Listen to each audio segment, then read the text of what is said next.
Hello there, Michael. Yes, how you doing? Thanks for taking my call. Certainly. How you doing today? I'm doing okay. How are you all doing? Michael, I just love that you're the first person on our program. Let me tell you why. Because you have energy. Cool. It's a good launch for our show. It sure is. Thanks for jumping in here. We're going to solve all the problems. Give us a little snapshot of the problem, because we're going to a break and we'll be noodling about it during the break. Okay, I'm at a crossroad with my marriage. Things are not doing well. Saying to my wife, I'm 100% to blame, and it takes two to tango when you're with a marriage. It's not just one person, but two people that work a marriage. Problems happen with both. She said, "You want to fix it? You do it yourself." And I says, "I can't fix it myself. We both got to fix it together." The physical violence is what's really getting to the point. I can't doze on a couch without her going off on me. I can't go to bed early because I'm tired. She's off on me. All right. I've called the cops 3 times for domestic violence. She's hitting you? Women are capable. She's hitting you. I'm at a point where I got the divorce. We'll be back right after this.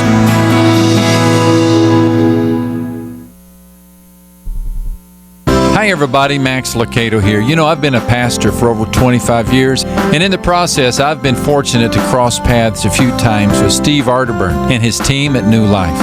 And I can tell you for a fact that these are good people doing real ministry work where the rubber meets the road. One of the ways they help people is through their New Life Weekend.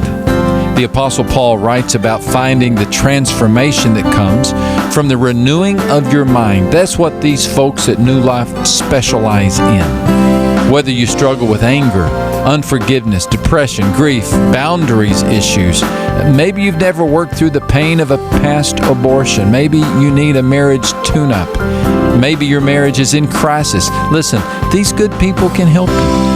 Call them today at 1-800-NEW-LIFE. That's 1-800-639-5433 and ask about the New Life Weekend.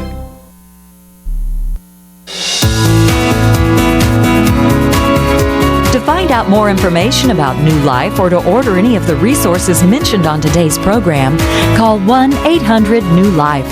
Now, back to the program. We're back. We're talking with Michael from Martinsburg, West Virginia. We don't get a lot of calls like this, but if I understand it correctly, your wife's hitting you. Yes, she thinks it's okay to hit me because she says, "You've hurt me verbally and emotionally." And yeah, I've gotten angry and said things in frustration. But she says, "I have a right to hit you. It's self-defense." I says, "No. It's not self-defense. Not when I fall asleep and you cut me. Not when you throw my back out to the point where I got to go to the chiropractor." Okay, that's so domestic violence. What's the question that you have for us? We feel very, very badly about your situation. My question is now, as at a crossroad, do I proceed with a divorce at this point because nothing's working? I've tried 6 years. I've been going through this. The marriage was good for the first 2 years. Her mom died, and then at that point, she got angry with God. Michael, hold on a second. Yes. When people say nothing's working, we three, Sherry and Steve and I, need to know what have you tried that's not working, so we can kind of check stuff off our checklist. Yes. So tell us what you've attempted. I will come up to you and says, "What can I do for you? You want to go out, go to the dance hall? I know you like to dance. You want to go to a movie? You want to just what's bothering you? Let's talk it out." She says, "No, I've told you everything. I'm not repeating myself." And if she tries to tell me something because I'm ADHD and I don't catch it, and I ask her to repeat it, she says, "I don't repeat things. You know how I am." And she says, "You want this marriage to work? You fix it. You ruined it." Hey, Michael. Michael? Yes? You there? We're talking about a crisis where you're calling cops to your home and asking her if she wants to go out and talk. It's a little bit like if you said, "I've got a fever of 108 and I've got the shakes, and instead of antibiotics, I'm going to go get 3 supplements." You don't do a critical marriage problem with supplements like "let's go take a walk and connect." You've got a big problem, and you need to bring professionals in here. Sure. So where's the professionals for a marriage that's in ICU, buddy? I have gone twice through marriage counseling, professional marriage counseling, And Do you mean two seasons I of? do what they do. You mean and two? I tell her things, and she'll say yes there, but she refuses. Says, "I told you, I'm not doing anything to help this marriage. You ruined it. You fix it." Michael. And I'm at a point where I don't think marriage counseling is going to work, and I'm Michael. at a Michael. yes. Okay. Now you're kind of going off on a rant there, buddy. Yeah, just take some breaks in your thoughts. And here's what we want to interact with you more. We're going to assume that you've done everything you can, but we're going to tell you what, in most cases, when there's a stalemate like this, what people do that produces the best result the most of the time. And I got to tell you, the list doesn't start with, I've done marriage counseling. Because you and your wife need to go, and she needs to say yes in there and then not follow it, and then you need to go back and she does that again, and eventually the counselor picks up on it, and then he's helping you to solve it. But the two of you need to get some help, professional help, like John is saying. That's one part of this thing. What about your church life? You guys going to church together? I go to church. She refuses. She gets angry. She says, "I'll go to church when things get better. Go together." I says, "No, I'm not stopping church. Church is too important. I'm going with or without you." Yeah. Okay. She says, Michael? I refuse to stop. Michael, do you talk with her like you're talking with us right now? No, I don't. The only Show us time how I you talk, talk to her. She gets Show in us my how. face and starts screaming. I walk away. I try to cool off, come back, try to re-talk and build it up again. But I can't get. Nothing works. As far as, The only reason I ask that is because just sitting with you here, it kind of winds me up. I'm sorry. I'm just getting. I guess I'm getting a little bit upset. I'm talking about it. I can't get upset, and some anger starts building up. Yeah. Because I'm tired of 6 years of being beat up and hit all the time. Just I get to get the it. point where I've told her I can't take it much more because I'm ready to snap, and I'm afraid if I snap, I'm going to do something and hit her so bad. I get I'm it. going to regret it. So and I you know can't. what That's you why may need to do, Michael. You may need to get a restraining order. If you're to Okay. the point where you are so wound up that you think you might hurt her, On himself?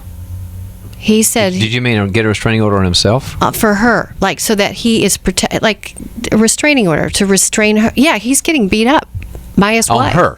Correct. Oh, I thought you meant get No, one on yourself on so you her. won't hit her. Okay. I got Yes, you. because Yeah. he's saying I'm getting to the point where I might hurt her. You need to get some help because I can hear it. You are so wound. I know I need help because if my marriage is over, I'm going to need a lot of help before I'm Okay. even ready to consider All the dating life. At least All a right. couple years. Well, let us minimum. tell you some things that you could do. One would be Michael, can you hear me okay? Okay, good. Here's the principle. Is when there is increased escalation of out of control, there must be increased structure. When people are not using words, it's like when your 3-year-old is hitting you and you say, use your words, don't hit, use your words. That's how people grow up and become adults and stay civilized. You guys, I mean, you're tending towards it and she's already doing it. So you got to increase structure. Sherry had a great idea.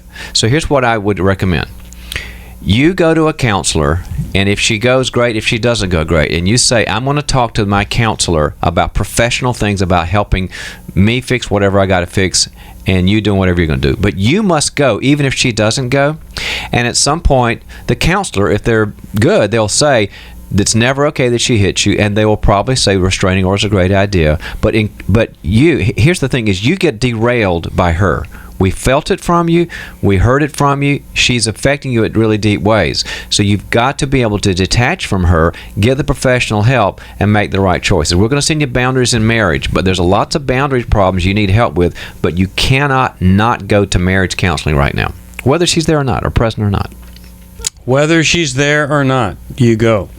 I think that's great counsel. And the other thing that I would encourage you to do, Michael, is I would, I don't know what you've done to look into ADD, adult ADD, but I would have you go look to what you need to do to get healed from adult ADD, ADHD, because that part of the brain, the prefrontal cortex, if there's not enough blood flow in that part of the brain, one of the things that we struggle with is impulse control.